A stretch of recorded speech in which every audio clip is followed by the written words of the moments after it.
آج پروفیسر صاحب انتہائی اہم موضوع پر لیکچر دے رہے تھے۔ مجھے اچانک ایک شرارت سوجھی۔ جیسے ہی پروفیسر صاحب نے بورڈ پر لکھنے کے لیے اپنا رخ پلٹا، میں نے سیٹی بجا دی۔ پروفیسر صاحب نے مڑ کر پوچھا، کس نے سیٹی بجائی ہے؟ تو کوئی بھی جواب دینے کے لیے آمادہ نہ ہوا۔ پروفیسر صاحب نے اپنی قلم بند کرتے ہوئے کہا، میرا لیکچر ختم ہوا۔ وہ کلاس سے باہر جانے لگے۔ میں بہت خوش ہوا کہ ان کو میری شرارت کے بارے میں نہیں معلوم ہوا، لیکن وہ کہتے ہیں نا کہ استاد تو استاد ہوتا ہے، اسے اپنے شاگرد کے بارے میں علم ہوتا ہے، لیکن وہ بعض اوقات خاموش ہو جاتا ہے۔ پھر انہوں نے رجسٹر واپس رکھتے ہوئے کہا، چلو میں آج آپ کو ایک قصہ سناتا ہوں تاکہ میری کلاس کا وقت پورا ہو جائے۔ کہنے لگے،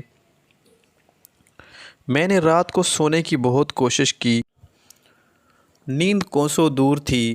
پھر میں نے سوچا کہ کیوں نہ میں اپنی گاڑی میں پیٹرول ڈلواتا ہوا آؤں، واپسی تک کا سونے کا موڈ بن جائے گا اور صبح صبح پیٹرول ڈلوانے کی زحمت سے بھی بچ جاؤں گا۔ پھر میں نے پیٹرول ڈلوا کر وقت گزارنے کے لیے ادھر ادھر گھمائی تو میں نے سڑک کے کنارے کھڑی ایک لڑکی کو دیکھا۔ وہ لڑکی جوان اور خوبصورت تو تھی، مگر ساتھ ہی بنی سنوری ہوئی بھی لگ رہی تھی، جیسا کسی پارٹی سے واپس آ رہی ہو۔ میں نے گاڑی اس کے پاس جا کر روکی اور پوچھا، کیا میں آپ کو آپ کے گھر چھوڑ دوں؟ کہنے لگی، اگر آپ ایسا کریں گے تو آپ کی بہت مہربانی ہوگی، مجھے رات کے وقت کوئی سواری نہیں مل رہی۔ لڑکی اگلی سیٹ پر میرے ساتھ بیٹھ گئی۔ گفتگو انتہائی مہذب اور سلجھی ہوئی کرتی تھی۔ جب میں نے اس کے بتائے ہوئے ایڈریس پر اس کے گھر پہنچا تو اس نے اعتراف کرتے ہوئے کہا کہ اس نے مجھ جیسا باشعور اور اچھا انسان نہیں دیکھا۔ اس کے دل میں میرے لیے پیار پیدا ہو گیا۔ میں نے بھی اسے صاف صاف کہہ دیا کہ آپ بھی مجھے بہت اچھی لگی۔ ساتھ ہی میں نے اسے بتایا کہ میں یونیورسٹی میں ایک پروفیسر ہوں۔ اس نے میرا نمبر مانگا۔ میں نے بلا تکلف اسے نمبر دے دیا۔ یونیورسٹی کا سن کر وہ بہت خوش ہوئی۔ اس نے یونیورسٹی کا نام پوچھا۔ جب میں نے اسے بتایا تو کہنے لگی، آپ سے ایک گزارش ہے۔ میں نے کہا، حکم کریں۔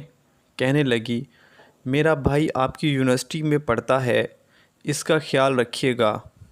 میں نے کہا، یہ بھی کوئی بڑی بات ہے، آپ اس کا نام بتا دیں۔ وہ کہنے لگی، میں آپ کو اس کا نام نہیں بتا سکتی، لیکن اس کی ایک نشانی بتا دیتی ہوں، آپ اسے فوراً پہچان جائیں گے۔ میں نے کہا، وہ کون سی نشانی ہے جس سے میں اسے پہچان لوں گا؟ کہنے لگی، وہ سیٹیاں مارنا بہت پسند کرتا ہے۔ پروفیسر صاحب کا اتنا ہی کہنا تھا کہ کلاس میں موجود ہر لڑکے کی نظر غیر ارادی طور پر مجھ پر پڑ گئی۔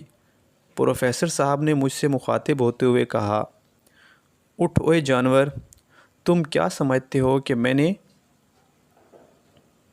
PhD کی ڈگری گھاس کاٹ کر لی ہے؟ اس کے بعد انہوں نے میری خوب ٹھکائی کی اور مجھے کلاس سے باہر نکال دیا۔